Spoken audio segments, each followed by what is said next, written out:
Yes, yes. Welcome back to the Black Currency Podcast. This is Bradley DLO Thomas. By day, I am now an IT professional, formerly a marketing professional. By night, I love to produce and MC, aka write songs. So I'll pass the microphone.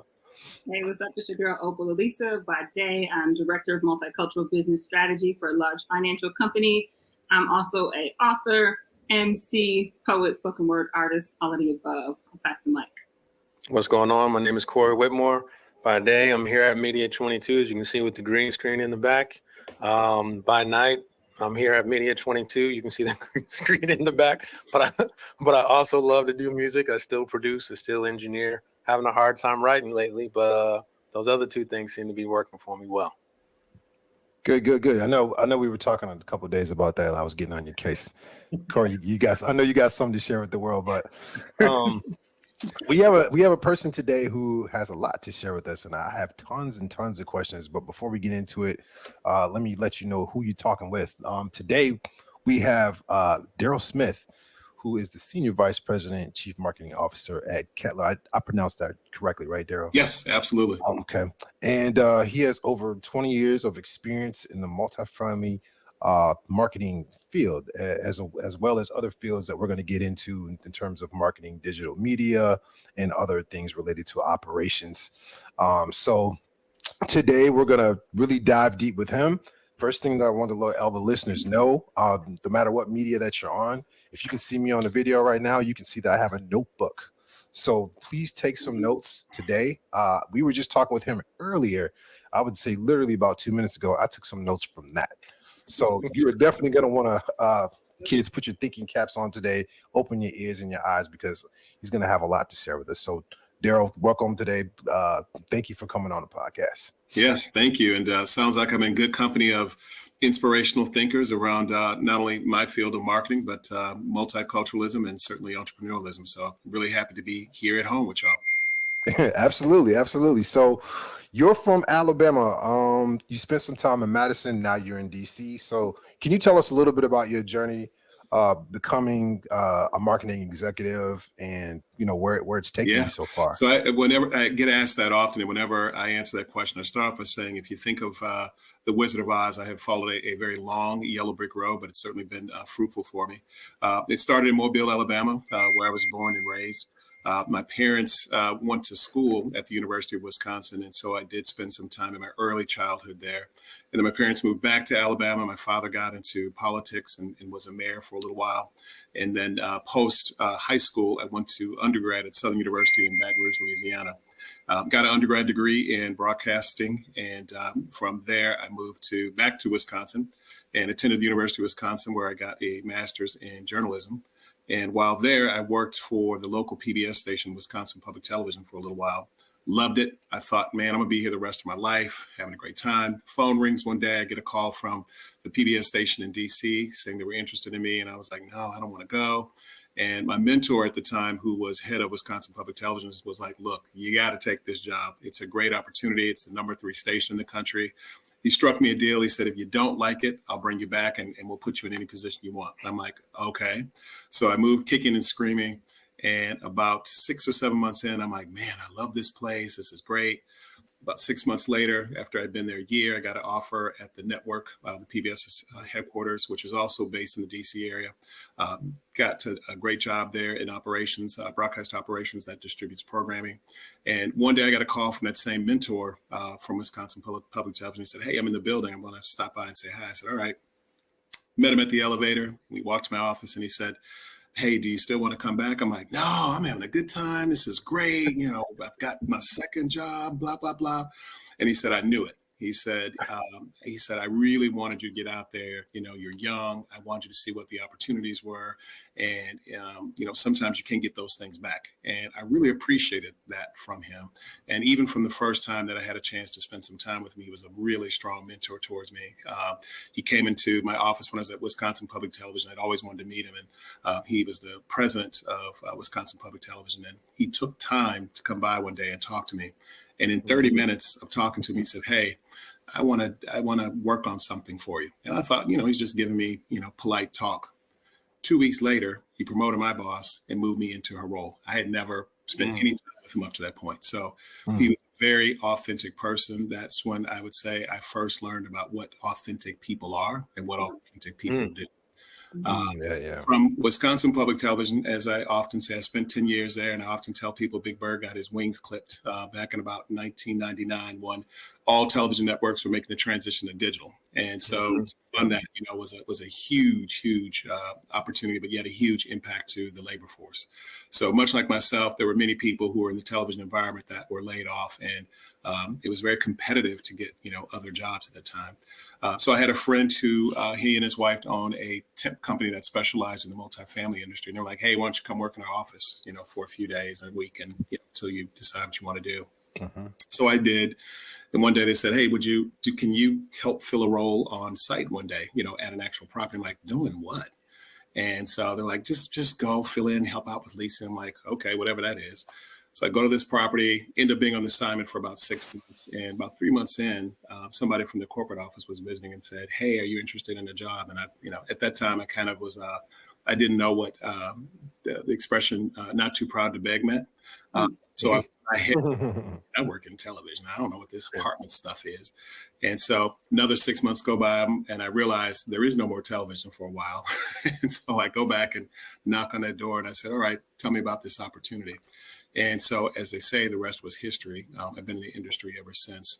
And it's been a great opportunity to start a completely different career over. And I started literally from the ground up as a marketing coordinator, marketing manager, marketing director, national marketing director, and then to my current role now. And I've been very fortunate to work for initially very large national brands, the top 3 in the country. Handling and overseeing national marketing. So it's been a tremendous opportunity. Lots of people who were both mentors to me, but lots of folks who really gave me opportunity that I don't think if I didn't have my brand persona, if you will, in the right order, I wouldn't have had those opportunities. Thanks for the breakdown. I can see why you were so successful on radio, because your voice alone is something that I could just listen to for a long time. Thank you. Yeah, right. yeah. You just get that compliment often. For sure. Yeah, I already have like 3 pieces of notes. Yeah. Off the dial. Talking about. Thank you so much for sharing your story. And as you were sharing it, I could just like see you in these spaces. And one thing that just rose to the top was like, you must do really good work to have folks want to tap you and say, hey, you want to work here, or I have an opportunity for you. So I know later on we'll get into personal brand, but I just want to put that out there. So yes, that was seen to be. There's definitely a correlation, I think, to personal brand and how individual self shows up. So yes, absolutely. Yes. The other thread that came through that piece was just that passion that you have for your work. So where does that come from? Kind of what's your why? What can you share with our listeners that what really drives you in the work that you do? So I absolutely love marketing. I love communication in general. And I think for me as a chief marketing officer, one of the things that I believe in is telling a story and having imagination behind that story. And to be a marketer, you have to have a lot of aspirational vision to really think about what is your brand about? How do you help that brand imagine itself? And how do you help connect that to consumers? And so that gives me a lot of open space in my role to be able to think about my current organization in a lot of distinct and diverse ways. And I'm also very fortunate to have a partner in my leader, the president of our organization, who gives me, as I tell her all the time, I say, I feel like I'm in Disney World. I mean, you don't sit on top of me. I have a full, wide open runway to do whatever I'd like to do. But I'm also smart enough to know that marketing is one of those areas that's always first to cut. And so I've had to work really hard to position myself very close to my boss as a president as both a strategic means to create value, not only for my organization that I oversee, but also for her. So I'm able to align a lot of my imagination to her business plans. And she's constantly telling me, man, you popped out 10 great things this month. I really appreciate it. And, let's keep thinking about this. I want you to work on this project with me. And I've been very fortunate that it's positioned me in a very key and principal light. I'm with her, amongst my peers who know, wow, Daryl's got her ear. And if Daryl calls and asks for something, or I need to be mentored on something, I'm going to go to him. But again, as we'll get into later, to me, that goes to your personal, persona. How is your personal brand showing up, and how do you manage that in your roadmap for success? Awesome. Thank you. Yeah, I hope y'all heard that. Position yourself as a strategic means. That's a gem right there. That is so key. Like you said, marketing can be the first to go, but I think for any position, that thing right there is huge. Yeah. So, Right. sorry, I could see Corey itching to ask. You know I am. I'm trying to follow a roadmap for our listeners. I want them to be able to and not just go into my head to be like, oh, can I pick this out and pick this out? Maybe a little later though. One common thing that we've found with all of our guests is that there's been some sort of philosophy or set of principles that they have held tight to that has allowed them to continue to make the progress and to achieve all of these different things like yourself. So my question to you as of right now is there a particular life philosophy or a set of principles that you've kind of always referenced or gone back to say, hey, this is the foundation of who I am. This is what I believe in. And this has enabled me to be able to make these leaps and bounds in my space. 100%. And if you indulge me here for a good 5 minutes, because I love to talk, by the way, I'll tell you a story that leads into, I'll cut it short, but I'll tell you a story that leads into, I would say 4 principles that also I found out later from a gentleman named Dan Olawabi. His last name is spelled Olowabi. And he is into a body of work called Authentic Leadership. And when I read his about some of his work and some of his practice, it took me back in time, and it really encapsulates a lot of the principles that you're talking about. But I'm going to start with the story first. Back in when my family moved back to Alabama, my mom and dad put me in a Catholic school, and I'd been in some Catholic schools when I was in Madison. And when I moved back to Mobile, they continued that practice. And I went to for a year. I went to a Catholic high school in Mobile, and the first year I never was good at math, and so I was always that person that couldn't go out to recess because I had to sit there and finish my computation. And so while I was in high school, they had a system at the time, and I don't know if they still do, but they had a system at the time that if you weren't performing to what's called regular math or regular history, regular biology, you were an alternative. And the idea behind that is, if you achieve a certain GPA, then you can move into the regular format. And so my mom had a PhD in education, or has a PhD in education. And so at the end of that first year, she didn't want me to go back. My dad was like, you can do whatever you want to do. And of course, at that time, you're thinking about your social status. I got to be around my friends in high school. My mom was like, no, you're going to public school. In fact, you're going to the same high school that me and your dad went to. And then that's that. So, being kind of mischievous in high school, I kind of went to my dad and was like, Dad and Mom said I can't go. And Dad, I guess you just tell her you'd like to go there, blah, blah, blah, have a conversation. So the night before school started, I went and said, Daddy said that I could, which now that I'm an adult, I'm sure she was livid and saying, oh, your daddy said when I told you, okay. So my mom, she didn't say anything, which I thought was odd. So I'm like, that's strange. She said, okay, well, we're going over to the school tomorrow. I'm like, all right. So we get in the car. She's quiet. My mom is dressed to the nines. This is 1984, 85. And so we get to the school, and the principal, who was white, my mom starts asking questions about the program. And he says, people like Daryl, typically when they're finished, would then go on to do X. And my mom said, well, can I ask a few more questions about that? So what you're telling me is, if he continues in this alternative program, and so this year, let's just say you're getting ready to put him back in it yet a second year, and yet a third year, if he's not successful, he will still be an alternative math, meaning he's not getting algebra, he's not getting geometry, therefore he's not getting those core courses that he needs to get into college. Mm-hmm. And so he goes, correct. And she goes, okay, well, tell me a little bit more about that. So then he can't go to college at this point because he doesn't have the core courses to get in. And he says, that's correct. So people, and use this word again, people like him would then typically go to a trade school. She goes, oh, well, tell me about that. And so then he got very specific about a local trade school that was all Black. And so my mom's like, okay. And then so she said, so let me just sum this all up. At the end of the day, when we're paying for him to get a college prep education, You're saying that at the end of the day, he will be eligible to go to a 2-year school. And then when he's done there, he will find a trade. And he said, yes. And so she said, let me tell you who I am. She said, my name is Dr. She said, let me tell you who I am. My name is Dr. Barbara Wheat Smith. And my degree is in education.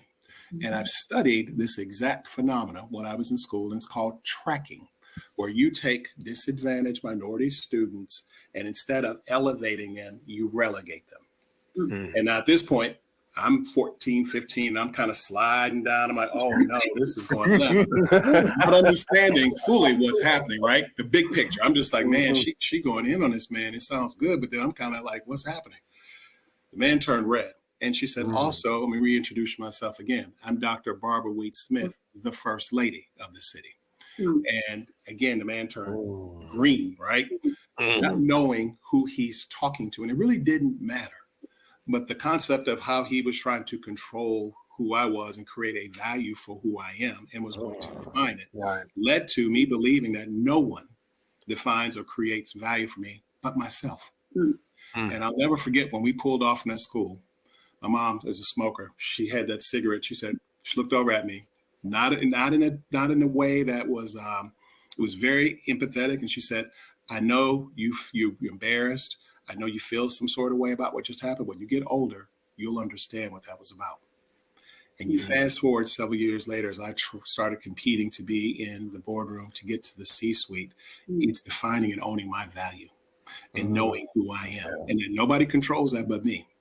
And so this Dan Olowabi has, in his authentic approach to leadership, has 4 things that he looks at. And one is understand yourself, lead yourself, understand others, and then that helps you to have the confidence to lead others. And one of the biggest things that we don't have in understanding the value about who we are is having that confidence. And everybody struggles with some level of insecurity to have that confidence about who you are. Am I saying something that's making an impact? Am I saying something that makes sense? And so when I stumbled on his work just a few years ago, I'm like, oh man, that's it. That's that concept of having that value and knowing who you are so that you can be positioned to execute in any way you aspire to be and to do. So I would say, again, in keeping the cliff notes for you, it's really understanding your value and knowing who you are. And I'll add one more quick story to that and how I had to position that very recently. I had a conversation with a boss one day who had been telling me for years, let's just say for 2 or 3 years, like, hey, you hit it so hard this first year. I want to relook at your package. Okay, great. That sounds good to me. Year goes by, nothing. Second year goes by, nothing. Third year, I say, hey, I remember you said about 2 years ago you wanted to revisit my package because each year the boss kept saying, wow, I'm really impressed, would give me 100% of my bonus. So I'm thinking, all right, I'm hitting the mark. I should be getting a salary change.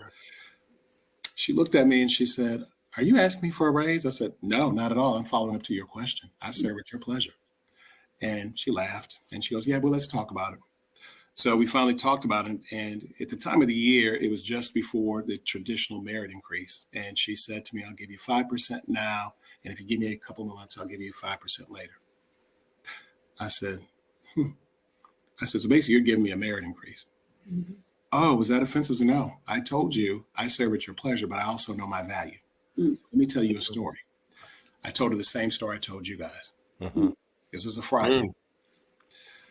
Friday between 3 and 5, we had this 2-hour conversation. We happened to have a meeting on the books that Monday at 8:30 about something completely different.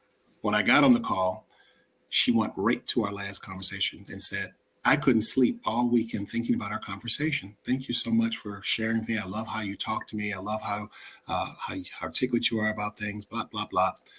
And I've come up with, revised the plan.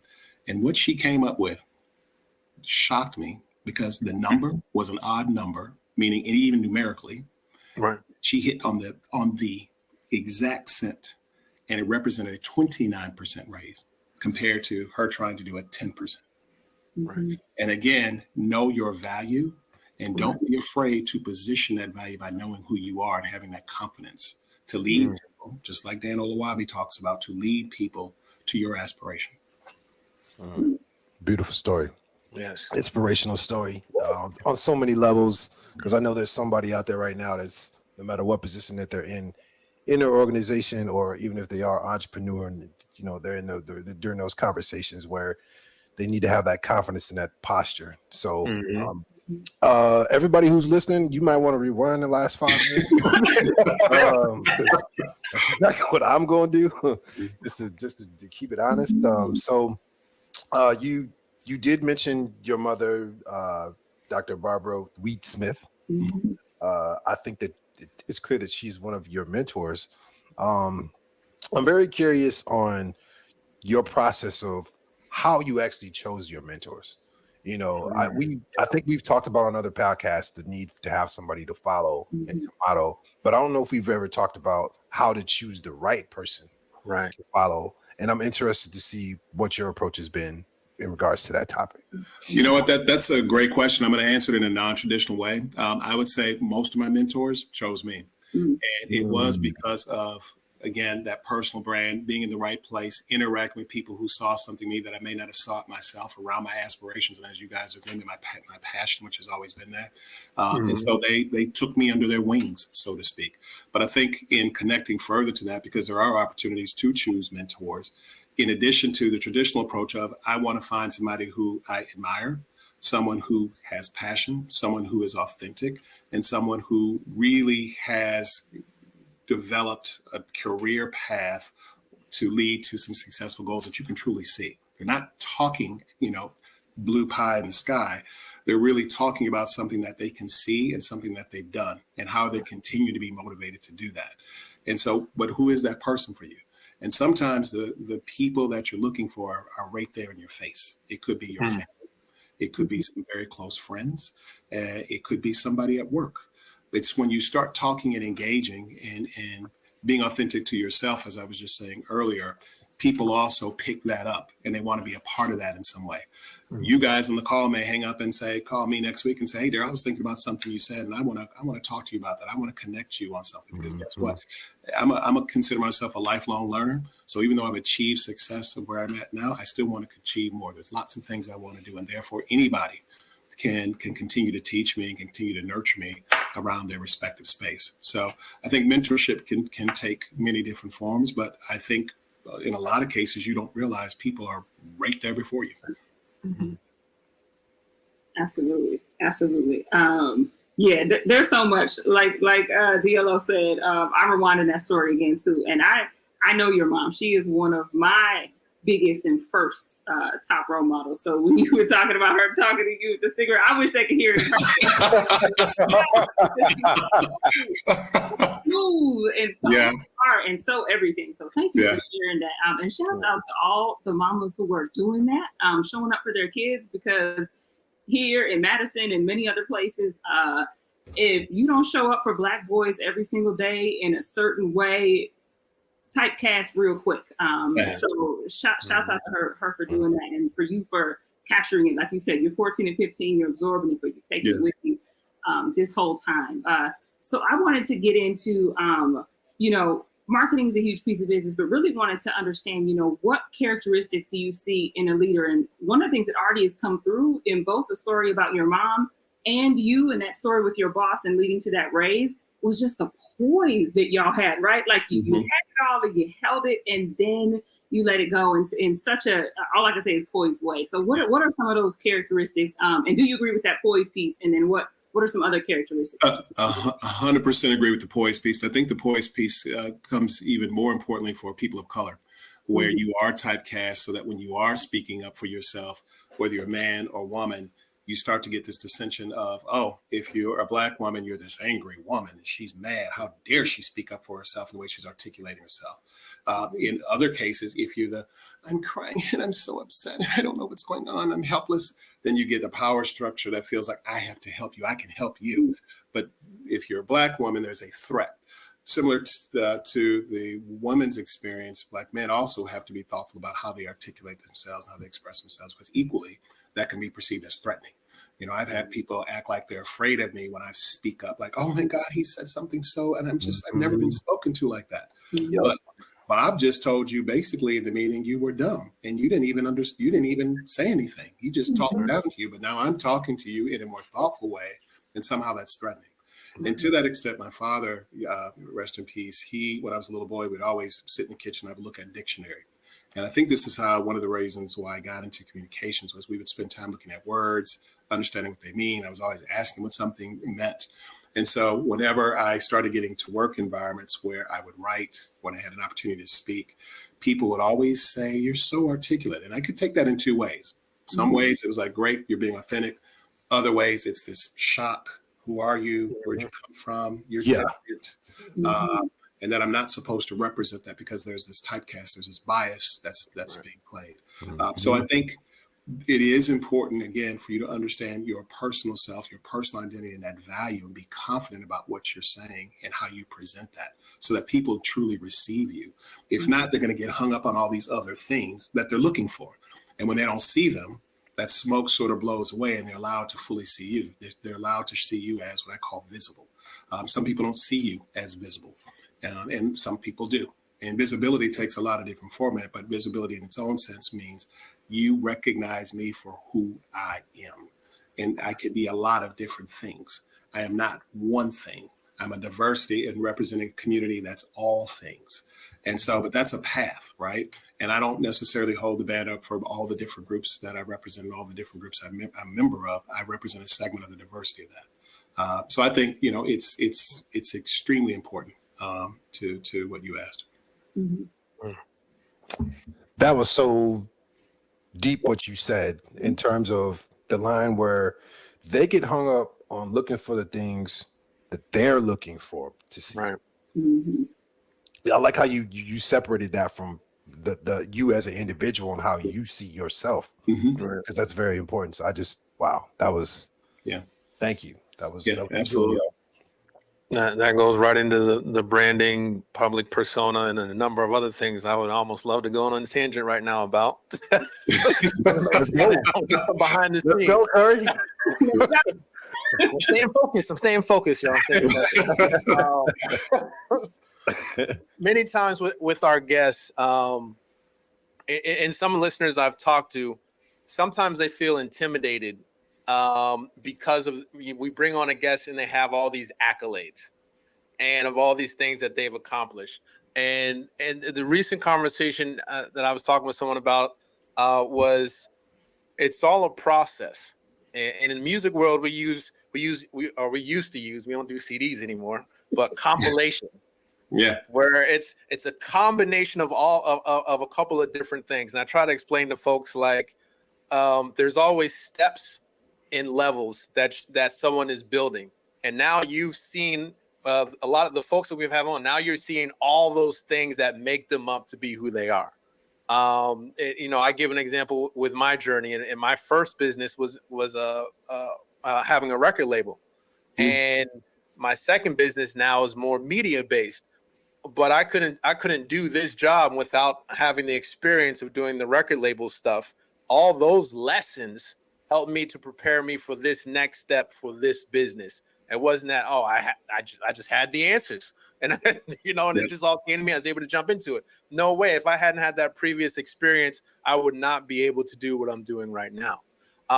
So with that being said, what for you, especially in the with WPR and the public television in that space, what are some of the things that you were able to take away, some of the skill sets you're able to learn that really helped to build you up and build up that personal brand?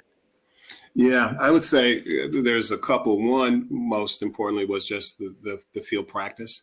So at Wisconsin Public Television, I transitioned from the journalist side of things to more of the operational technical sides, meaning the delivery of the programming to on air. And that was valuable for me because even, I should say that fostered my love of technology and innovation. And so I was very fortunate in the role that I had there at 25 years old. When I got that promotion that I spoke of earlier, I was elevated to a role where I had 25 people under me, and it was all in the tech operations center. And that was a pretty big responsibility. And that group was responsible literally for what was called master control. And that just means with the 3 channels, they would actually hit the buttons to run the programming. I would help with the scheduling, and then I would also manage the team that would be there for each one of those services in their training at that time. And so my roles after that in television were all around technology. And then when I got to PBS, I got into station relations, which coupled with the innovation and technology, I started to learn, how does a brand communicate? How does it express itself? And then, which was a great runway for me to then transition and start a whole new career over for the next 25 years in marketing. So the practice was in technology and communications. And then there's the leadership challenge, how I had to learn then, hey, I've never managed anybody before. Somebody just said, I'm giving you 25 people. Now, what do I do with it? Some are full-time, some are part-time, some are much older than you who are looking at you like, how did he get it? I've been here longer than him. So there's that confidence, right? You have to really understand self to lead self so that you can lead others, much like Dan Olawabi has in his authentic leadership practice. And that's why I said before that resonated with me later when I discovered that, because really a lot of what I had to learn, even based on your question, encapsulates all of that. So the technology along the practice, learning the communication formation, coupled with leadership, I think in those early days in my time in public television, which was great, really fostered that. And I was really, really fortunate to have people in those early days who really, really cared a lot about me. They were very authentic. I mean, I've been extremely unfortunate in my career, and I'm highly humbled for that, to have people who, as I said, I didn't have to go find them. They interacted and found me. And I'm just truly blessed for that, because each one of those opportunities, as you were saying earlier, created that maturity for me to success. And if I hadn't, again, if that personal brand hadn't showed up in the right way, they wouldn't have taken those opportunities away. Wow. That's a great path. I'm very curious about, you've obviously are holding a very large title in a brilliant organization. What is it like being in the C-suite? What is it like being Black in the C-suite in your experience? How much time do we have left? I think I have to cut you off at 20 minutes. I'm very curious to see what you was holding on to. It's a deep one. It's a powerful one. I will tell you this. I've been in this role for 6 years, and it fell in my lap a lot faster than I wasn't even looking. And my current boss found me, and we hit it off, and we've been stuck together since then. And it's been a great opportunity. But a lot I've had to learn through that. And Corey, when you were asking your previous question, it is a compilation, and I call it maturity. Just like I use my strategies to demonstrate the investment that I want out of a budget, how it's going to mature for the organization to have an impact at what given time, and what does that mean for revenue. Very similar for me personally in hitting that CMO journey. The first thing was, oh man, what have I done now? If I really oversold myself, can I really do this? And I'm a big history fan, particularly around early periods of African Americans in this country, particularly around enslaved and moving on forward. And a lot of what I did in graduate school was around media minorities as well, in terms of how we fit and how we plan to things. And I remember when I first got this role, I got real teary-eyed, and I was thinking about all the people, all the African Americans who worked so hard and who really risked a lot of their lives. Here I am, fulfilling a legacy, not only for African-American community, but I thought about my own family, who I think, Opal, you're aware that I've been doing a lot of genealogy work, and I've really gotten far. And I think about the history of those generations, particularly on my mother's side, that I've gotten detail on, where my grandfather, who was a successful business owner, had an 8th grade education. My mom was the first one in her family to go to college and get a PhD. She's got 3 children who all have masters. That's a generational maturity. And I take that seriously, because that's a lot of sacrifice. That's a lot of sacrifice. And I even tie that back to get out and vote. There are people who are sacrificed for us to continue to have these opportunities. And so when I got to the C-suite, I thought, man, this is a big weight. People have died and really suffered for me to have this opportunity. And so when I took it on, you get to the confidence, right? You've got all these people around you. I've got people staring at me. I was describing it at one point. It was like wolves in the woods staring at me for a while. And I knew the stare. The stare was, how did you get that job? Why are you here? And it felt cold and lonely for a while. But you have to rely on that confidence and the value that you have. And all I could think of was, I belong here. I belong here. The compilation, the maturity of my success has brought me here. I belong here. And so it started off the next level of maturity in my success and really understanding then, how do I transition to this next level? Because that is a different persona. And you really have to challenge yourself to be authentic in a lot of the ways that I said about how you communicate, how you execute your personal brand to get people to connect to you. How do you disarm them? How do you get them to respect you? And guess what? There's going to be a large percent that may not. So how do you manage them at least enough to know, don't come to my electric fence because you're going to get electrocuted. I tried to work with you one way, but you can't say it that way, right? You have to say it in a powerful way that they truly understand and respect you at the end of the day. And I know that words are the most powerful thing you can have in your persona to communicate who you are, to get that respect, even when they're not respecting you. I met a woman a couple of years ago. I was a chair of a conference, a big innovation conference in my industry for a couple of years, and I had the pleasure of introducing her. And I was walking down the hall to go to the main ballroom, and I suspected she was in front of me. And I said, "Hey, are you so-and-so?" And she said, "Yeah." And I said, "Oh, I'm Daryl Smith." She goes, "Oh, well, you'll be easy to remember because my brother's named Daryl." So we're talking, bonding. She's an African-American woman. Turns out she's from Birmingham. I'm from Alabama. So we're vibing on that vibe. And we asked for each other's card because we were clicking so well before everything kicked off. And she looked at it and she goes, "Oh, you really understand, don't you? You're going to really enjoy what I'm going to talk about." Mm-hmm. This lady is one of the most powerful speakers and has the best story I've ever heard. But it turns out she is the CEO of the Dallas Mavericks. Oh, wow. And her name just escaped me. But she blew me away. And she asked, to the question you just asked, brother, she, even when she got done, we looked at each other and we just hugged each other. Like I was just like trembling. She goes, "You really understand the struggle." And she was talking about her struggle with the C-suite, how in the term that I used earlier, she wasn't perceived as visible. She was, "Oh, that's nice. That's cute. You have an idea. Let me pat you on the head. Yeah, that's cute." But how do you earn your space so that people not only see you as, "Oh, he's here for diversity. He's here for window shopping. This person's here for that."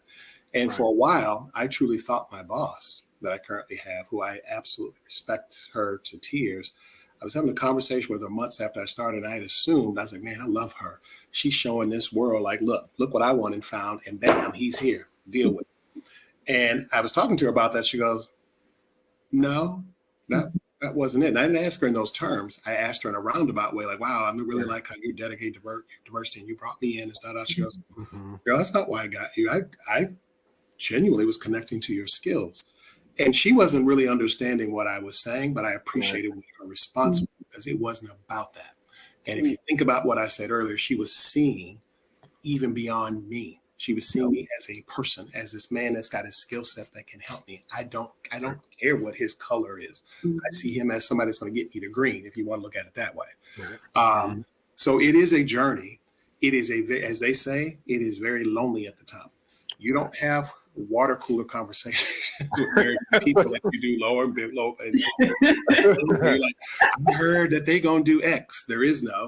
And in a lot of cases, you have some rivalry with your peers. Because either they want a piece of your kingdom, or they're trying to get off stuff, or they're trying to deflect and blame you. And so you get into a whole lot of whatnot. And so, I had to learn how to play and participate in that. And then also, it's not just for me. I've got a whole team and 4 or 5 departments under me too that need me to have that value so that they can have the respect and that they can have those opportunities. So having that confidence to lead myself in that change is important. But I knew I belonged there, and this was where I needed to be, and I wasn't going anywhere. I think there was days where I thought, "You know what, forget this, I'm gonna hit it." And I'm glad I didn't, and I'm glad I stuck with my boss, who too was going through her own version of issues as a woman, as a leader. And she grew to become president since I've been there. And so, we went on a journey together. going through the same things. And I hear her oftentimes say, I really want to be respected for who I am and not this woman that gets, patted on the head. So it's been a great journey, but it is cold. And again, just like, Dan Oluwabi says, you've got to be able to understand yourself. You've got to develop your own confidence. And like I've said earlier, my thing is know your value. And when you know your value and you're being authentic and you're confident in that, it will transcend itself in a lot of different channels, that you're moving through. And that's that maturity, Corey, that you're talking about. Mm-hmm. Wow. I mean, another quotable, just like the maturity of my success has brought me here. Like so many gems. Like that's the one that I'm going to put on a sticky note, put by my monitor. When I feel imposter syndrome all up. Right. You said so many. You said so many good words, but that piece I just have to stick on. And I wanted to get into talking about traits of a good leader, but after you just shared, like that's way too basic.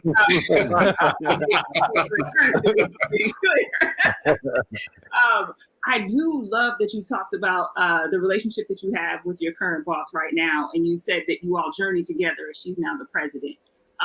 What can you share about someone who has to be a good leader of a superstar? Because clearly you're a star. People see your value, your worth, and more importantly, you know your worth and your value. That is intrinsic and shines through. Our listeners can hear it right now. What does it take to lead someone like that? Because that can be difficult. And we got a lot of listeners who are also, like ourselves on here, we're superstars at work too. Yeah. And, sometimes they think the only thing to do is get out of your way. But what are the pieces that she's been able to do that has been a good leader for you? Number one is, and again, it goes back to those 4 things about understanding yourself, leading yourself, listening to others so that you can have confidence to lead others. If you're not comfortable with yourself, you won't be successful leading somebody else to the success. Let me make that more transparent. I have a habit of, with my department heads, if they're working on an initiative, and my boss is always receptive to this, is I'll say, hey, I'm going to put you in front of her. I want you to tell her or talk to her about this strategy because it's key for something she's working on. She conversely loves that because she's like, you know what? You're not intimidated by them. You're not trying to hide them. You're not trying to take their work. You're a good leader. You're putting them in front of me. It gives them an opportunity to elevate, to understand how do I communicate to somebody at the next level. So they appreciate that I'm taking something that I perceive as positive and valuable and saying, hey, I'm going to nurture you. It's so important and so valuable to what the company's doing. I'm gonna put you in front of somebody. I don't need to take it and go and say, oh, look what Bobby Joe did today. But no, here's Bobby Joe. That's their visibility. And I'm comfortable enough, and again, confident in who I am, that I've set a strategy. This person has achieved something significant in the strategy. And guess what? Not only have I led them and helped shape what they're doing, but I can put them to the next level so that next level gets exposure to it. And my boss loves that all day long. And so for a leader, as you mature, you've got to know that there's different levels of people. And so how do you listen to them to understand how to nurture them so that they respect you? I have team members who I consider specialists. They're my department heads. Some of them, I've done their roles before. Some I have not. And in any case, even if I have, I don't sit on top of them. Some worry about like, hey, the department head came from your area. I bet he gets on you all day long, but I don't. I stay out of their space and allow for them to be who they are, to create that imagination, to be bold, and then to meet those strategic goals. But if you sit on top of somebody in the old top-down structure of an organization, you're not allowing somebody to identify who they are. And if I have this philosophy of for my department heads to have imagination, I have about 5 or 6 of what I call DNA traits that when I'm recruiting for both my leaders, and I tell them you should recruit for the same. One is imagination, to really think about something. One is being bold and really not trying to create a cookie cutter of something, but create a trail that's very differentiated and unique and different so that we can be competitive. But then it's also being committed. And committed means seeing it all the way through. You have the ability to get something through. You're not just imagining, you're not just talking, but you have a strategic roadmap that helps you get something done and accomplish to the bottom line. And so if you have that kind of talent you brought in, you can't sit on top of them. You've got to know that these are people bursting. They're trying to achieve what you've asked. But if you sit on them, what happens? One day they pull in the parking lot. They're like, oh, God, they're going to the car. I don't go up in here because he's just not going to let me be me. And I have to tussle with him. And he's going to take everything I give him and cross it off. And even when I'm talking to someone and giving them constructive feedback, I always start with what I like first. Like, hey, this is really good, but let's talk about this piece. I think what we can do is X. So then they get this full balance. I don't just start with like, yeah, I don't know about that. You've got to help people be inspired. And I consider myself an inspirational leader, yet running an innovative department. And again, that's knowing myself and who I am. And if that's knowing myself and who I am and how I perceive the world, I also have to manage the talent that I say I want and bring in. A lot of people say, yes, I want this great person, but how do you manage a great person? And how do you manage a person that's at a VP level versus a person that's at a manager level? Those are two different people, right? And they need two different things. A person at the VP level is much more elevated. They're mature. They don't need you sitting on them. A person that's at a manager level does need a little bit more nurturing. They do need you to sit on them. You can't give them that room because guess what? They're probably going to fail because they don't have the maturity to have that kind of space. Yes. Ooh. I want to inject that into every single leader of every organization. Nonprofit. That was fire. Well, you know what else, though? I learned about 10 years ago, I read some business journal, and it said that 90% of managers and leaders fail. They're not good. And if you rewind the tape in your life and you think about, Opal, that passionate articulation you just said, that means that we all have experienced more times than not someone that's just not a good leader. Someone's just not a good manager. And it makes sense. And that's because if you're not being authentic to yourself, and as Corey, you and Brad have asked, what's your philosophy? And are you living by it? I just had a debate with, unfortunately, with a distant cousin who was talking about being in their truth.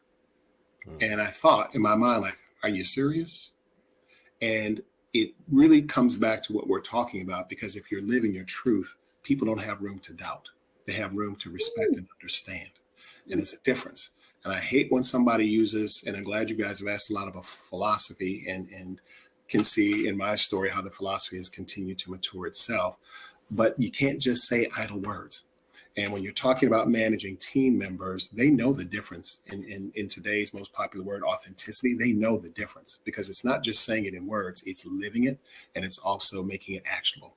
So authenticity also creates action. And if you don't have the balance of both, you're really not exercising, your full truth.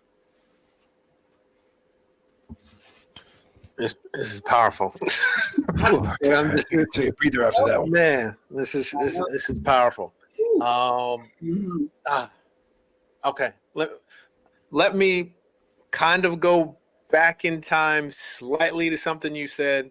Pick apart something that Opal put out there. See if I can connect it. This is how my mind's going. It's like,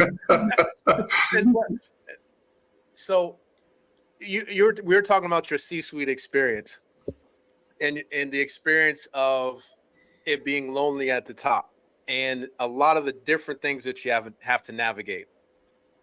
Opal puts out there, and for a lot of our listeners, that many of our listeners are that superstar at their job, at their location, maybe in their field, maybe. No, I don't even want to say maybe.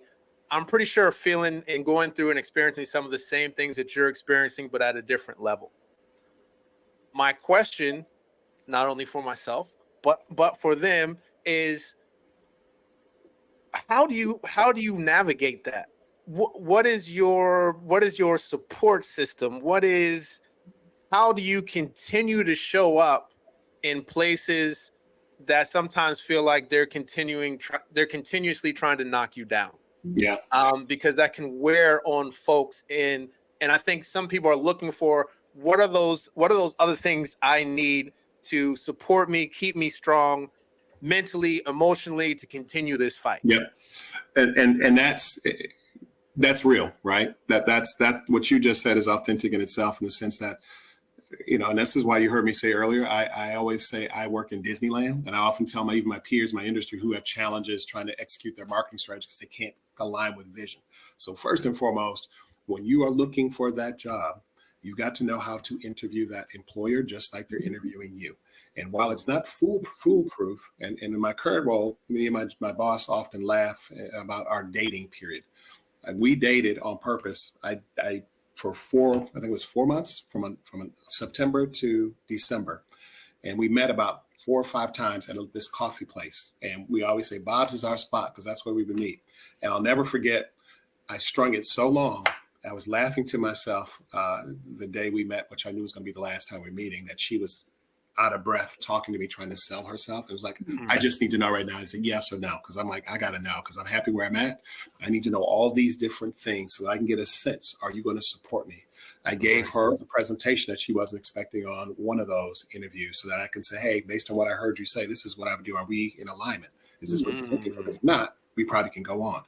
Right. She was blown away. She goes, I can take that right now and plug it right in. So we're definitely aligned. So that was a check. And I said, hey, are you going to support me for at least 2 years? I'm not saying there's affinity on these key things that I would need budgetary resource on to be able to make those initiatives move. Yes, check. So we're getting some alignment so that I don't get into the role and fail. And so very similarly, how do you in interviews make it a two-way street? And I tell my department heads, and I do the same thing when I'm hiring. I always say, when we're hiring new candidates, we thank them for their time. And we also make sure to say, hey, this is a two-way street. We want to make sure we're getting to know each other. So I want to make sure you have a bank of time to ask me questions during this interview process, in as much as I'm going to have a bank of time of some set questions. That way you're getting in alignment. Because if you're not in alignment, you get to other problems. So first and foremost, if it's a new job, you got to get that alignment with that employer. And there's certain key things in that example, as I used, there were certain things that I knew I had to have to be able to be successful. And that's just on the work side. How do you assess the personality? Ask questions about, hey, what's your communication structure in the department? And about 7.5 out of 10, there probably isn't one. So communication structure, I'll give you an example. In mine, it is I have one-on-ones each week with my department heads. I require them to have one-on-ones with their team. I have a department meeting once a month with all the departments and I have a very structured agenda on making sure that they understand what the strategy is, what the company's doing at a high level, and I have other departments share what they're doing. I also do quarterly coffees with every single person that's not a department head. I will call them and have a 30-minute virtual coffee and say, how you doing? What's going on in your world? What can I do for you? What ideas do you have? I want to make sure that I'm accessible to them. I don't want to just be locked away and them not having access to me. But that then, if somebody asks me that, which they do in interviews, they'll say, hey, how do you communicate with the team at your level? Do they get exposure? I'm like, yep, here's the structure. And people always say, wow, that's great. Because then, again, I'm setting this course of I care, I'm interested, your ideas, what you're doing matters. So you also have to interview not only for the practice and what you think you can do, what are some of those leadership traits? How do they communicate? And communication is one of the best ways to figure out how they will probably transact. So let's just say you're past that. Now you're in the environment. So that's pre-environment. If you're in the environment, one, you've got to assess how long have you been there? One, assess what have you learned? And then assess where you're trying to go next. That's step one. Step two is the person that is currently responsible for you able to do that? Are you going to get a maturity to success with that person based on those three buckets? Is two. Three, if it isn't that person, also, whether it's that person or not, contrast that with the company. What is the company trying to do? And how does that still align with the maturity of where you're trying to go for your success? Is it still possible or is it not? If it is possible, then, and if your stakeholder is not balanced to that, then maybe there's another opportunity in another department, or maybe there's another opportunity under another person. If that's still not there, then you have to accept that reality and move on. Some things aren't for everybody. And you also have to assess the size of the company. Smaller companies tend to have more weight on roles. So if you feel like, oh my God, I'm just so tired, I'm doing every single thing. You probably are, because it's a small company, but can you handle that? I've worked from at big companies. Now I'm at a medium-sized company where I have a lot on me, but I love it. I thrive in that. It's not for everybody. And so if you're in a large company, conversely, you may be very, very specialized because there's about 1 billion people. And so you feel like I can't get my hands on more and it's too hard to grow. So you have to assess the company coupled with the environment that you're in to understand what's your pathway. And I think, and I'm glad you asked that question, I think more times than not, people get stuck. I've gotten stuck before, but I always kept a dream on where I wanted to go.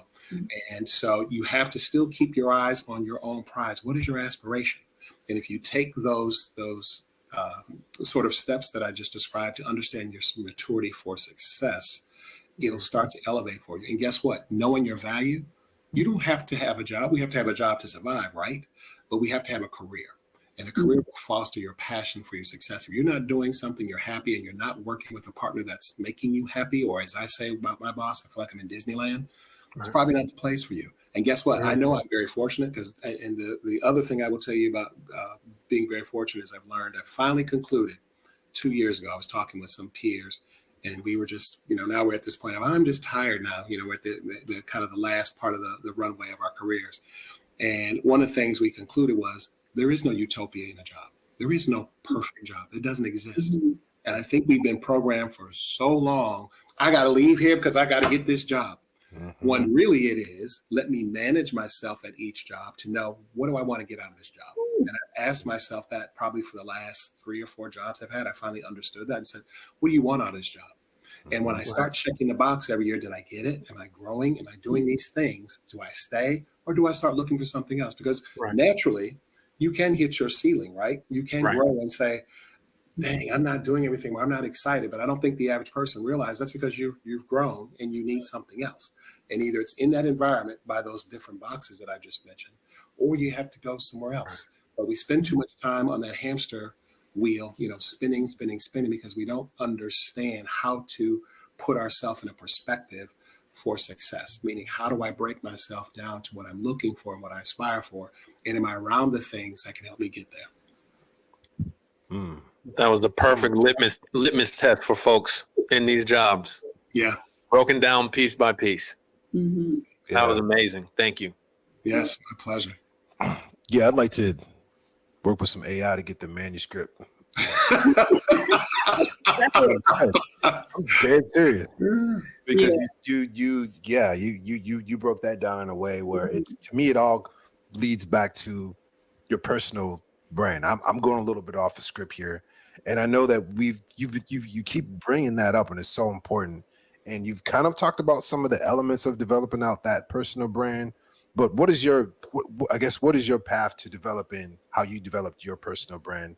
And obviously I can see how that has impacted everything that you do, of why you do it, how you interact with people, why you say what you say, and why the work that you do what you do. So if you could kind of share with us how you develop that personal brand and how that's helped you. Yeah. So the personal brand is who you are and how you're selling who you are to other people. And it takes a lot of different formats, but it has to be authentic. You can't fake it. I can't walk around and say, oh, I want to be just like him. And but that doesn't feel right. It has to be something that's natural to you. And it takes a lot of forms. One is how you express yourself, how you talk and how you communicate, how you listen, how you respond to people.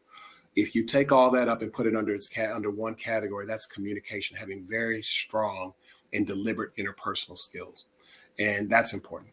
Second is, what's your identity? What do you look like? Do you want to come to work in a t-shirt? Do you want to have your hair a certain way? I know for me, I have my look of how I want to look as a CMO, and it's literally everything you see right now. This is my look every day, even down to the glasses. I like these glasses because it adds an element of my persona. So when I'm talking, are people taking me a certain way? Are they perceiving me as in command? He's confident. He's assured. He knows what he's talking about.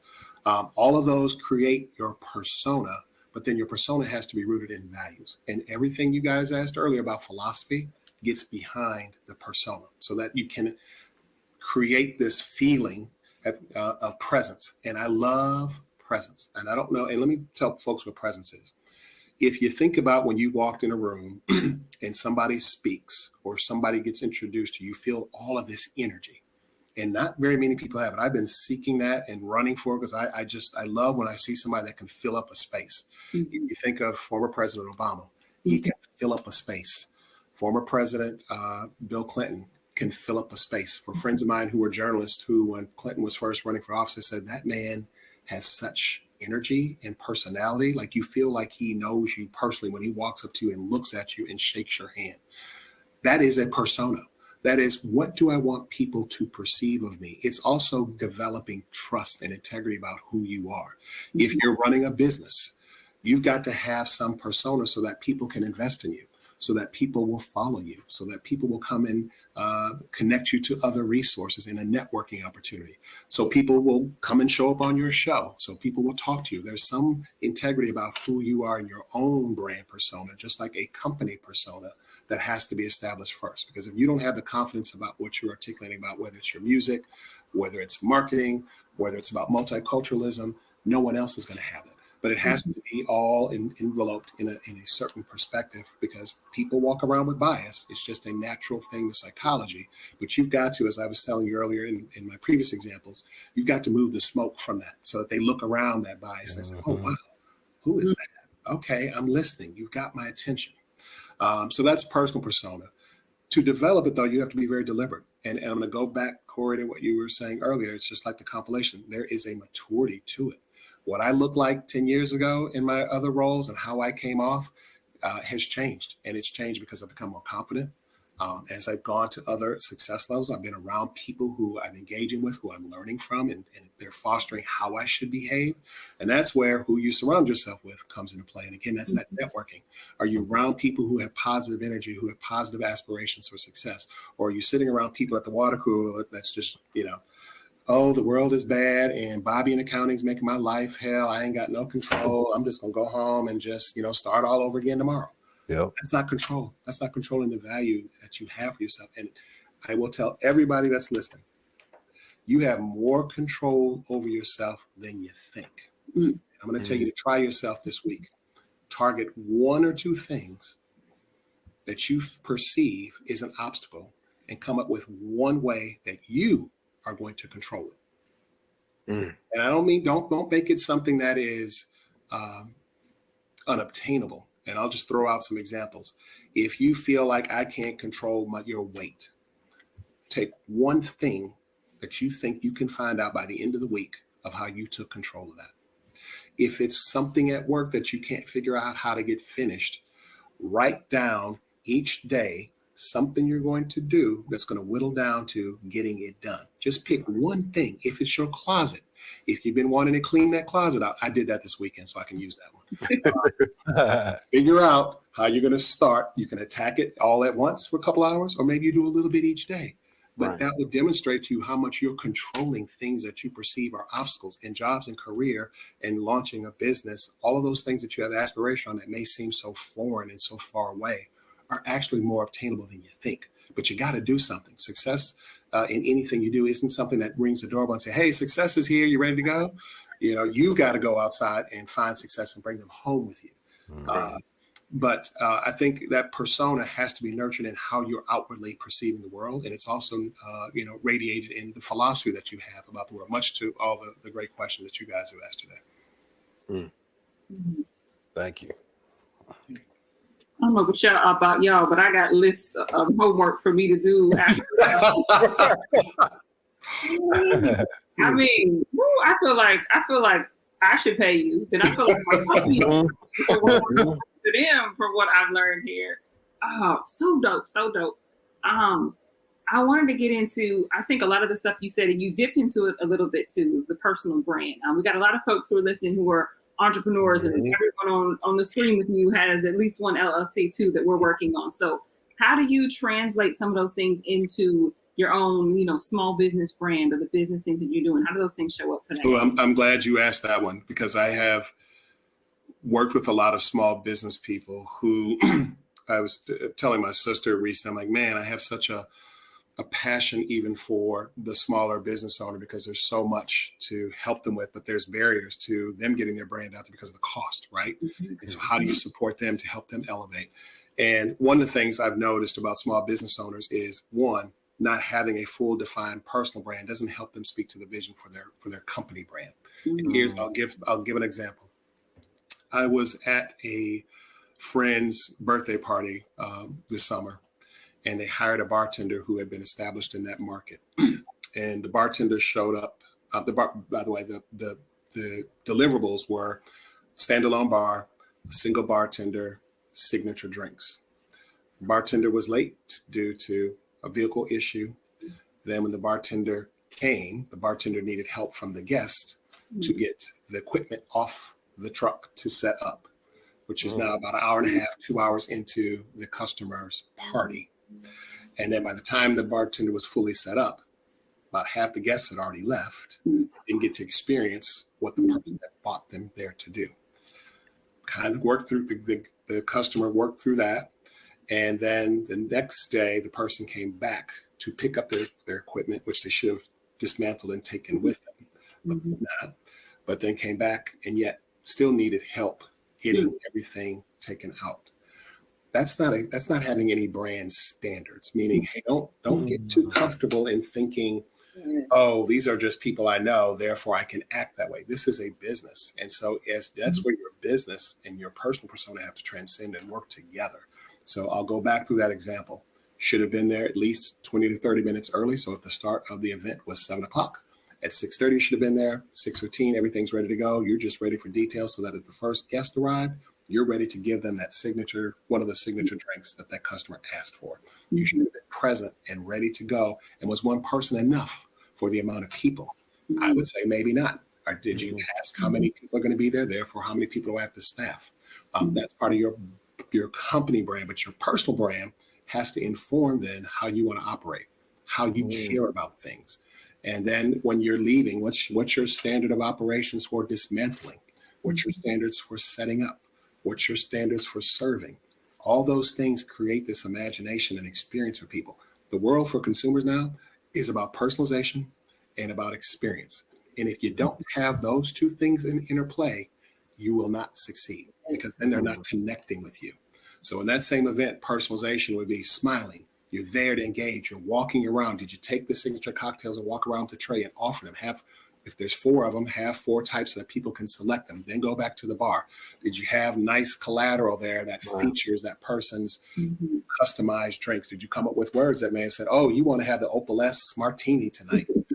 Things that make that customer feel like, wow, it's about me. They made my friends enjoy themselves. I'm going to remember you, and you're going to go on my Rolodex for future events. And guess what else I'm going to do? The most powerful thing you can do in marketing is I'm going to refer you to somebody.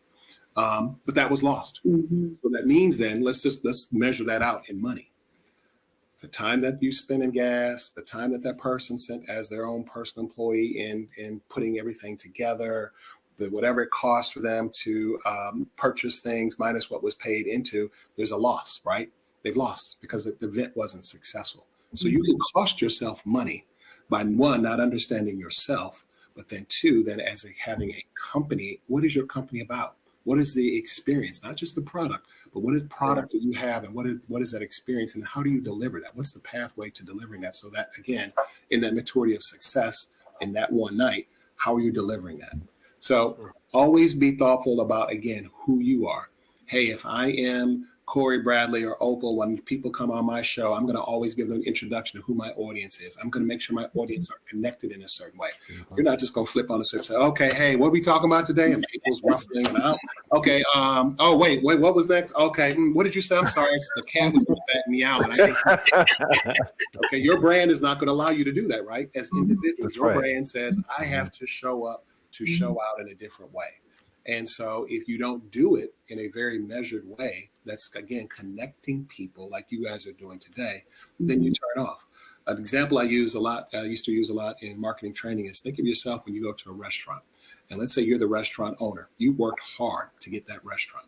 Your personal brand says, Billy's is about an experience around steaks. I show up, I've got a reservation. The first checkpoint is the servers, the host station are very nice. They're energetic. They say, follow me, sit down. Okay, great. This is nice. I like the vibe. The server comes. Hey, how are you? Welcome. Great. This is feeling like a steakhouse. I love the vibe. They're very attentive. They're very personal. So the value that's on this menu is matching to the value that I feel like I'm getting so far in the service. And then the food comes out and steak is cold. They take it back. It's raw. They take it back. But I'm the only one that doesn't have my food. The rest of my party's, hit and eat. So now the experience has started to deteriorate, right? There's no maturity and success in the evening. And no matter, and it's called service recovery in marketing and customer experience, no matter how much that server comes back and apologizes, I haven't forgotten what I came there for. It failed. Same thing, an example on the bar, the mobile bar service, where they came for drinks. But guess what? The folks left. Half the folks are gone because you were late. You didn't have any standards to operations of how you execute setup. And so that can cost you. In the restaurant example, it can cost you because my loyalty is not there. I'm not going to come back. And guess what I'm going to do in the power of our digital world? I'm gonna go right online and say, don't you go there because the service is bad. Right. Yeah. Mm. Mm-hmm. I think I have two questions, but I haven't quite been able to formulate this second one the way I would like to deliver it. So right now I'm going to go with a basic one that I think is very important for people to be able to differentiate. Branding and marketing. Can you break down the differences for folks? Because even with artists sometimes coming in, it seems like they conflate the two a lot. So we can like take that just quick step back just to make sure that they are clearly getting the ideas that you're disseminating to them and really being able to take it and know exactly what I need to do with that. Yeah, 100%. That's a great question. So marketing and branding are, while they're in the same universe, they are two distinct operational actions. So in marketing, it is the means and the channels that you go to sell your product or service. And branding is the way that you're managing that value around that service. And so there is what's called brand equity. So if you think about what I was just describing in terms of the restaurant and describing in terms of the bar, there is a brand that has to be managed. And if I'm responding to that poorly, then I have taken away from that value, which no matter how much you're selling, that means then if you balance that out in cost, what it cost me to sell to you, and now I've got the experience, there's negative because there's a negative outcome. So that means that I'm at a loss from a business standpoint. And for me, one of the things that a lot of marketers and CMOs measure is what's called that lifetime value. How long does someone stay with me and at what cost over time? And how do I measure that and understand that? And that's protecting my brand. Marketing is how I'm selling it. And I'll be more specific with that for clarity. It's, am I using more social channels to engage my audience? Because that's where they are. So I'm going to use social platforms. Or do I have more of a diverse mix in terms of that distribution of my marketing dollars, where it could be print, some of it could be social, some of it could be other digital formats in search engine optimization or search engine marketing, where you're using a lot of the platforms under those umbrella. But it depends on where your consumer is and how you want to reach them on that marketing side. On the branding side, it becomes very specific because you're putting your logo, your mark, and all the things that communicate a message about who your brand is in those channels. They could also be community outreach. It could also be what you give back in terms of what's called good corporate citizenship, meaning, hey, as a brand, I do this for the community, because that also is a similar form of selling, but it's also creating some value about your brand and who your brand is. So there are two distinct things, but they also have a relativity and correlate to each other because they have to be in balance. Otherwise, your ROI is not going to be fluid. You're going to cost yourself money. And so a lot of people don't realize, and that's a big mistake when you're having a small business, not having those defined brand standards for your organization, meaning how do I operate? Because if I'm not managing that, everything I did to try to bring someone in is at a loss. I just went through this with our company last year, where I just finally flipped over the table to some of my operational partners who we laugh about now a year later. I'm like, I told y'all about 20 times. They were saying, oh, let's create a new tagline, Daryl, and say we're exceptional. I'm like, we're not exceptional. Didn't I just tell y'all a report for the last 5-6 months that we are not managing leads? We have $550,000 of unmanaged leads. How is that exceptional? And so it clicked with everybody finally a couple months ago. I said, all right, let's step in. And I want Daryl now to help with us with the brand strategy moving forward around our operations. So even for us as an organization, we've had to mature to that, to understand like, hey, I just can't be running around. We have standards, but we haven't taken to a brand management perspective in terms of our business operations. And that's why I see a lot of our small businesses failing to make that connection.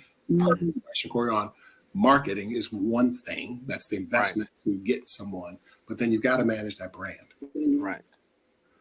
Can I try and see if I can formulate this second question, because I feel like some of our listeners, especially in the music space, could find some value in this, and I'm kind of picking your brain on this, because I think things have kind of fluctuated where many artists will come in, and I had we had a long conversation, I think last weekend or 2 weekends ago, about, and maybe this is more industry specific, about product and then the branding and the marketing around the product.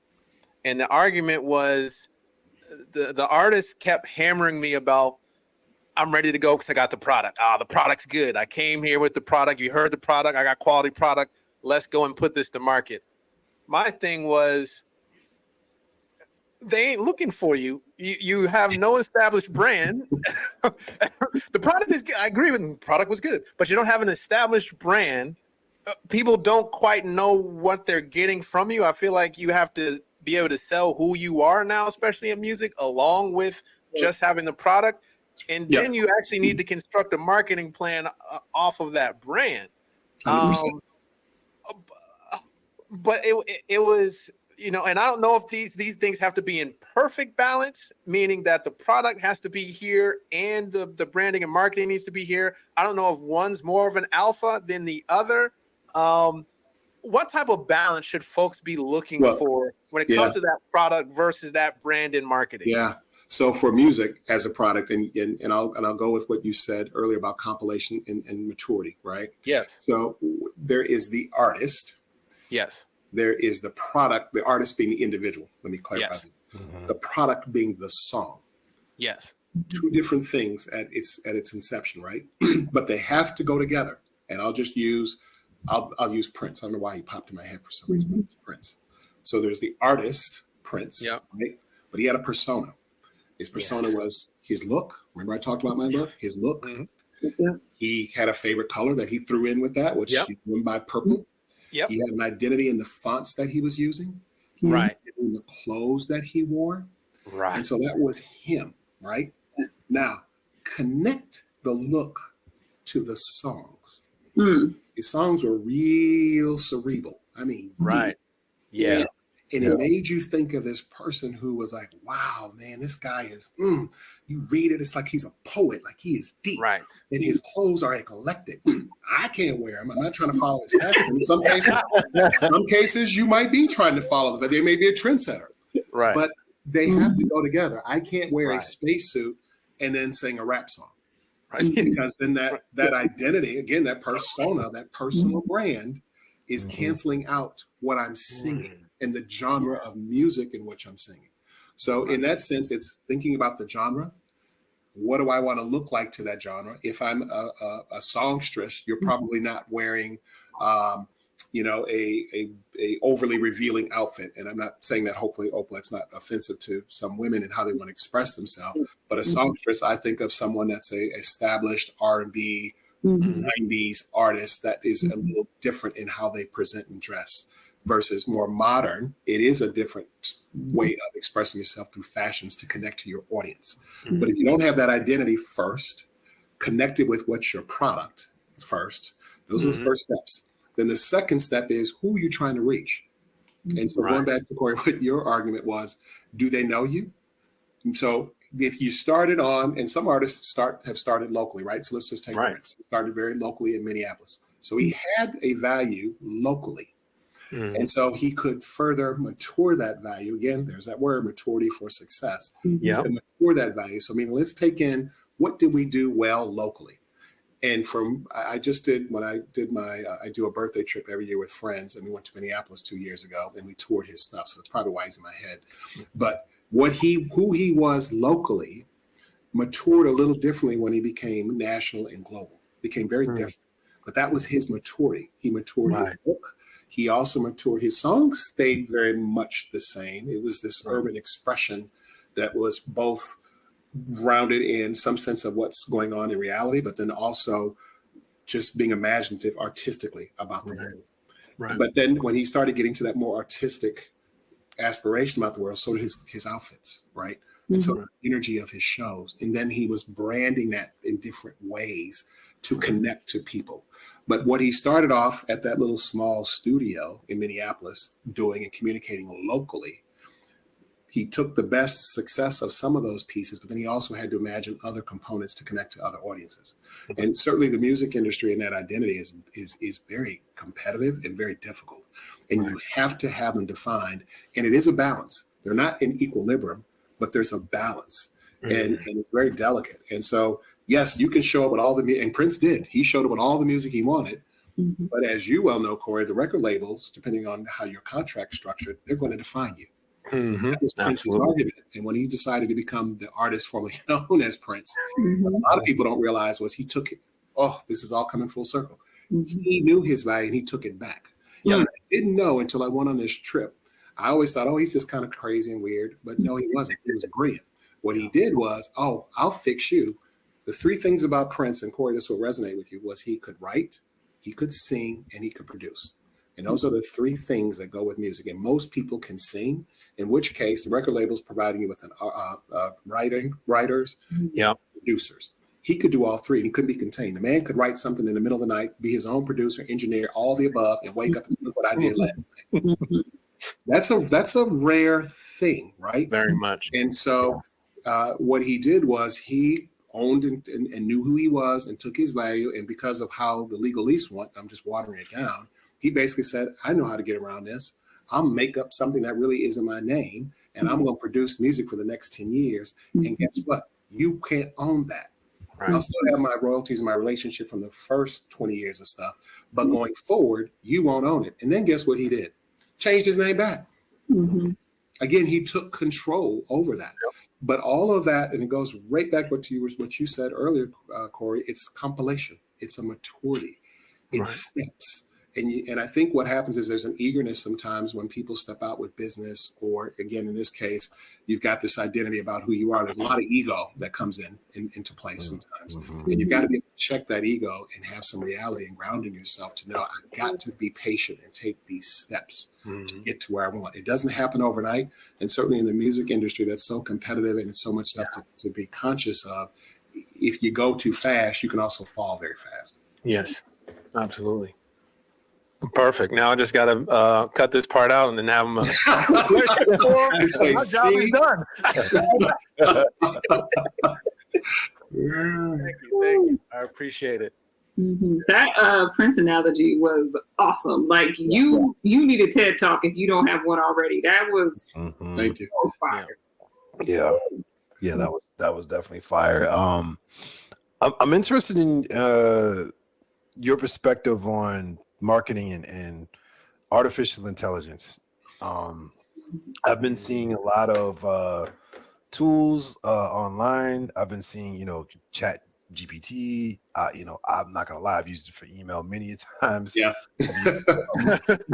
Get together like ideas that are just kind of scraped together and kind of prompted it, how to use it. So I guess what's your thought on this new technology and Yeah.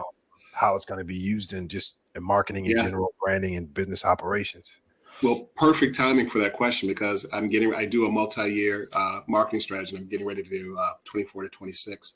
And as part of that journey, I had my boss lock arms with me, I should say, in the last 2 months where I've been going to some of my current marketing vendors and trying to understand what their blueprint is. How can they help me elevate to the next level with that? And a lot of what I do, the end user is our site level people, our leasing associates at the site level, and some of their managers and how they deliver the experience to the customer for sales and for resident experience. And so it's things like how can I make their life more efficient on the requirements that I have for them in their daily requirements through AI.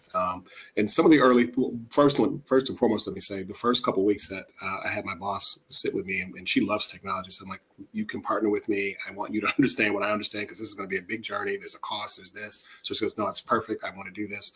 So I had her sit in some meetings, and we both, by the end of that week, were like, my head hurts.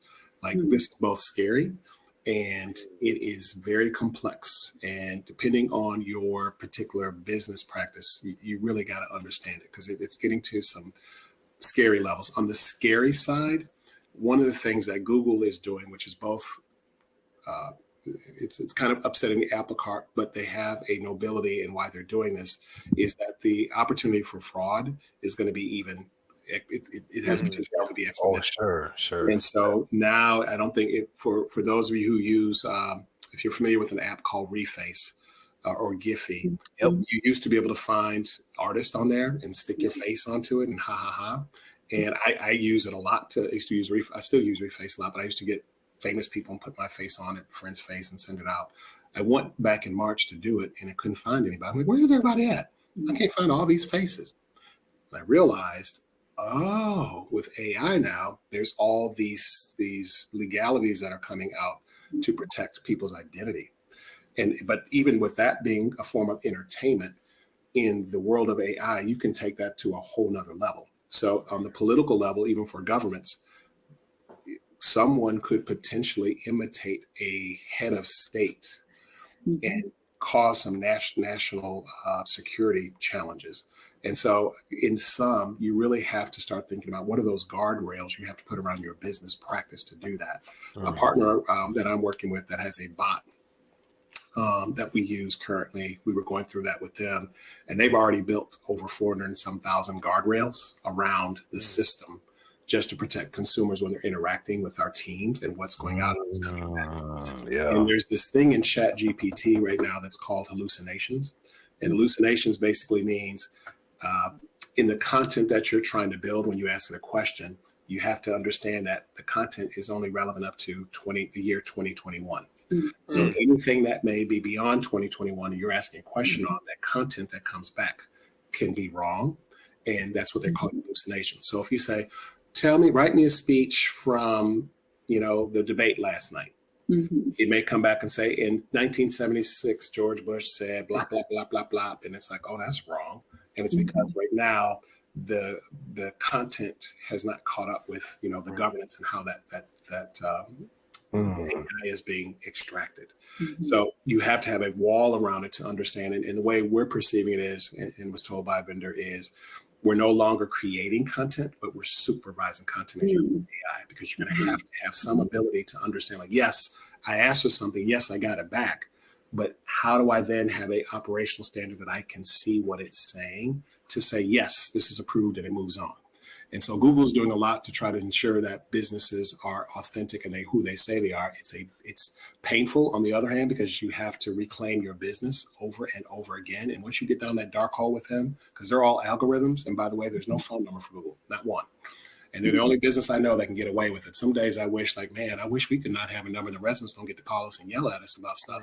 But, they're the only people I know globally, and I call them the digital mafias, that can get away with not having a number. And that's so what's very frustrating is they're going through this verification process as they're taking their platform to the AI model. It's hard. And while you can go to other search engines like, what's the new one? DuckDuckGo. Yep. Say there's no spy, there's no blah, blah, blah. That's great to an extent, but if you're a business, it isn't, because the biggest engine right now is Google. And so they control, when you really stop and think about it, they control the world. And so anybody trying to understand that, particularly a small business, you really want to start doing your homework to understand what's the current governance, what's the controls around your practice.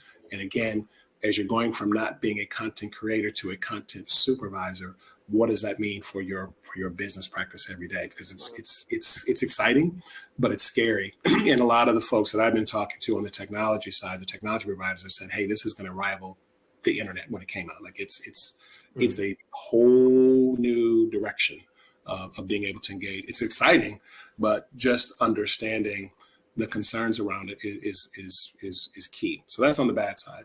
I would say the bad side, on the things that you really need to be conscious of. On the positive side, your ability to really be able to engage your consumers in a much more robust way is exciting. And again, now that we're out of the brick and mortar opportunities to have a business and we're more in the digital space, that's only going to be much more enhanced. So for you to have a business now, may not have to have an assistant or have to hire other people or outsource. You now have the opportunity to do it yourself. There's not only what's called conversational AI tools, which is what AI is built off of to engage. There's also formats that also can help with artwork. I just had one the other day pop in my box. Like, see how that was going to work for. I have a creative services team, so I want to understand. Okay, what does that product typology mean for them, and how are they going to better engage? So there's lots of different platforms within that conversational AI that can engage your business, but you really got to start doing the homework. There's a lot of folks coming out saying, I've got this Chat GPT, I've got this AI tool. And again, what's your business about before you step into that? And it's early right now. So you don't want to go too fast, because everybody's popping up with some, I would say 1.0 format, but it's a very elementary format, because it's a highly fastly evolving, technology. Mhm. I love the way you put folks serving as supervisors for the AI, for the content Right. versus creating the content. That was such a cool way to put it. Really nice to articulate that. I want to kind of build off of that piece too. You mentioned earlier, I think when you were talking about PBS and going into the digital era, and I think you said something like clipping big birds' wings. Yeah. What parallels are you seeing, and what do you think, as you're always talking about building and maturity of success, what has gone through that allowed you to kind of approach AI with this? It just seems like you have a very calm position of here's the good, here's the bad, here's what we need to look out for, versus somebody who's getting flustered thinking about their creative folks and jobs. You know, that's a great question. And I've thought about that in other perspectives recently, but you made me think about it a different way. And I think the reason why I have that calmness with it is one, that maturity of my success and having to have on board and rolled out technology in different organizations, knowing that there's four phases, if you will, when you're rolling out technology for adoption in your respective organizations. One is you're going to have early adopters. Those are people. And by the way, it's not just these four stages of adoption aren't just applied to when you're doing something in your organization with technology, but it also applies to consumerism in general. So when new products also on board. So you have early adopters who are like, yeah, I got to have that new iPhone 57 2B. I don't care if it's $9,000 off the bat. I got to have it. And then you've got the adopters when the product then has now been in the market. And so, Corey, also think of this perspective when you're talking to your artists. You know, there is the early adopters who know you, and then there's adopters, now they know you. And so that's the maturity. Adopters for consumerism are people like, I'll date myself here. When VHSs came out and then became DVDs, when people realized, oh, you're still using the VHS, you know, there's a DVD. Okay, I'm gonna get it. And now the cost has come to a market cost that's affordable versus in the early adoption stage, it's high because of that exciting new demand and the onboarding to market. Then you get late adopters like, oh my God, you still using that old raggedy? Nobody use that. Nobody use CDs anymore. It's all about streaming. And so then consumers, I know, I just haven't bought. And of course, that price now in the market has gone down. Right. Same thing where you can overlay to those artists, how is their persona maturing and being adopted? And then you have resistors who just usually don't find value. And it's usually it usually can be defined by generational. So, you have your boomers and maybe your Gen Xers who don't see a value in certain things versus your younger generations who are all about technology and they're more proactive and engaged with it. Whereas like I'll use my grandparents when, and this is really old, when call waiting came on, I would be at my grandmother's house on the phone, baby, get off the phone. Somebody trying to call me. Anybody trying to call here because then But for $6 and for their generational, they just didn't see the value of having call waiting. So they just didn't do it. And in organizations and adoption too, some people by generational are slow resistors, even though there may be a policy, you almost have to write them up to get them to perform or disconnect them from whatever that process may be. When you say, hey, this is sunsetting, we're going on to the next evolution. And so having gone through that, I understand that there's that word maturity to that adoption and that technology and understanding that it isn't, as I say often, it isn't one and done. And they laugh at work because I often call things by 1.0, 2.0, I use the cellular adoption of things. And I always tell my teams, just because we roll this out doesn't mean that we're not continuing to grow it. Right. And so I think that's what gets me to that, Opal, is I've done it enough. And even in my own personal experience, I can look back and say, wow, I remember when phones didn't, when there was call waiting. I remember when there was no cable. I remember when there was just 3 channels. And all that has been an evolution for me as a personal consumer, but also as a business consumer and business leader, as I also understand that transition. And even back to my days at PBS, that was pre, HD. And I remember thinking, you can splice up channels. I wonder what that's going to look like. So we can have 12 channels at one. What is that going to mean? I understood it conceptually, but it wasn't until it was launched. I'm like, aha, now I can see how this signal got spliced up and digitized in a way that you can do more with that signal than we could when we were in the analog format. Nice. And we've seen that with music too. It's evolved and video content, it's become, streaming, and you can see the clamps and governance there, just like with AI. There's those governance that's going to happen, just like if you guys remember Napster, when that was one of the first, you had to put some governance on it, right, to manage that content. So think of AI in that same context, that just like with streaming, when streaming first came out, there was all these legalities that had to be defined it's going to be the same way now in content supervision. Mm. I feel like we're gonna need an update on this type of conversation in about a year. Yeah. Oh God. Yeah. It's going fast. Yeah.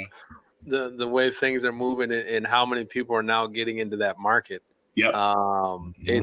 It's really incredible. Every day I see 5 different ways to do things via AI. And it's just really changing, industries, and including the industry that I'm in, a whole heck of a lot. So, absolutely. Oof. All right. I want to be respectful of time, and hopefully, if we send something out, in a year, maybe we can do that update with you, and really gather that perspective of where things are going. Because I still got some old questions, if I'm gonna be honest, from stuff off here, and then once I edit it, I'm probably gonna have a few more. But we are interested, and we are always interested because we pick up some great titles.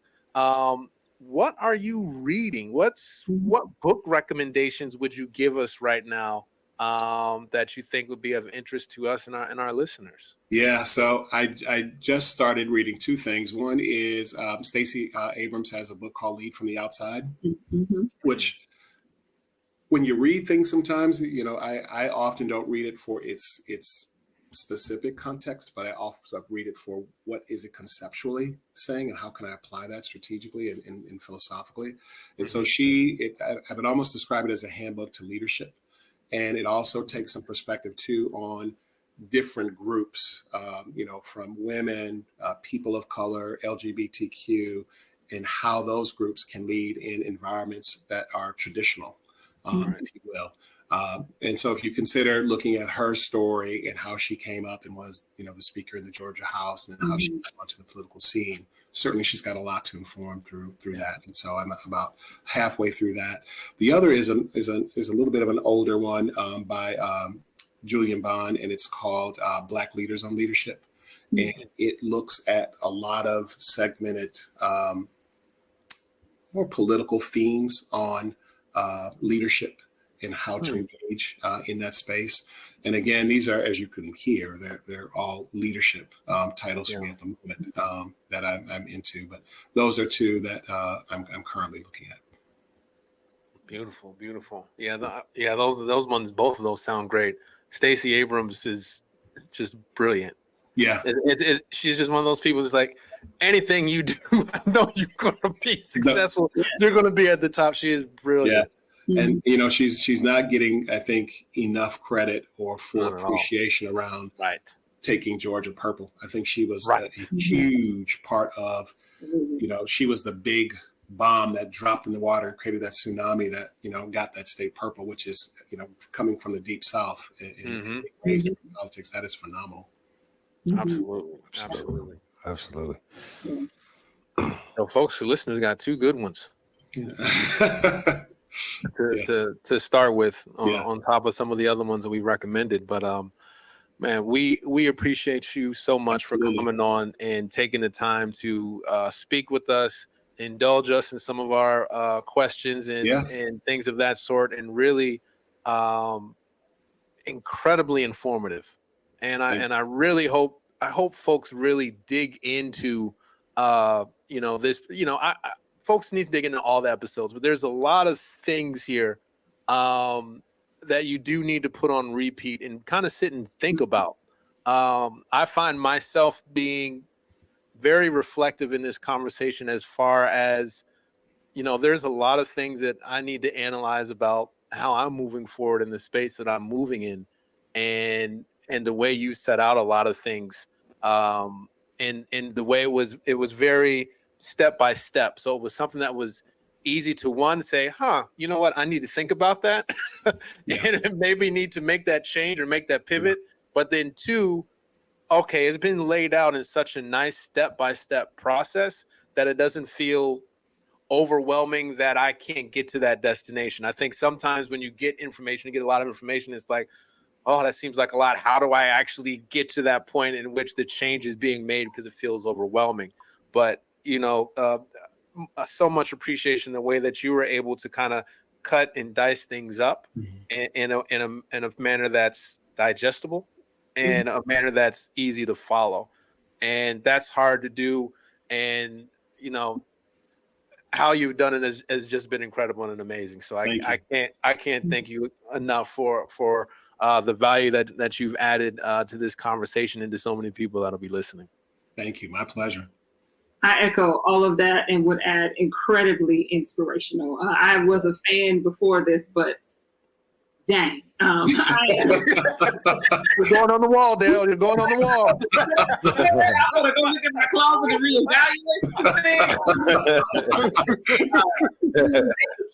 Thank you. This is my great. pleasure. Yeah. Yes. Thank you. You, I echo what Corey and Opal said. It was just, I want to talk to you more. Corey, you gonna cut us off. Daryl, I understand you got things to do. I do too. The sun might start going down, but I really appreciate you sharing. Yes, my pleasure. What you did and what you've done and what you're working on and the perspectives. I know people are going to get a lot of value out of what we talked about today and what you shared from many different perspectives, not just working in a business or, trying to be an entrepreneur, but just living life. So, I appreciate everything you shared today. And I want to thank you guys too for having this platform, and certainly not only on behalf of myself, and certainly I'm sure I speak on behalf of your audience. You guys are also connecting voices and connecting thoughts and perspectives through your work. So thank you for taking your time to give back to the community and help, message and tell stories that create inspiration for people. So thank you. Thank you. All right, folks. You know where you can find us. We're going to start with that linktree/Black Currency Podcast. That will get you linked to everything we have going on, from video to social media, and all those things for those people who can't see us right now. I'm going to still shout out some of those other links. Social media, make sure to hit us up, Facebook and IG at BLK Currency Podcast. If you're looking for the video, you can find the video at Spotify, but you can also find it on youtube.com/radio22. And you can find this episode and some of our previous episodes at myradio22.com/BLK Currency Podcast. If you tune into Radio 22 Monday through Friday at 8 a.m., you will be able to hear some of the older podcasts and some of the newer podcasts we'll be pointing out. So if you go to the myradio22.com, and you can go and listen in wherever you're at. Mr. Smith, I appreciate your time and you joining us today on this podcast. We can't thank you enough. Thank you. All right. And for our listeners, we appreciate you listening in. Let us know what you think. Please leave your comments, ideas, things of that sort. And we'll catch you all next time. Have a great one. Peace. Peace. Peace. Bye.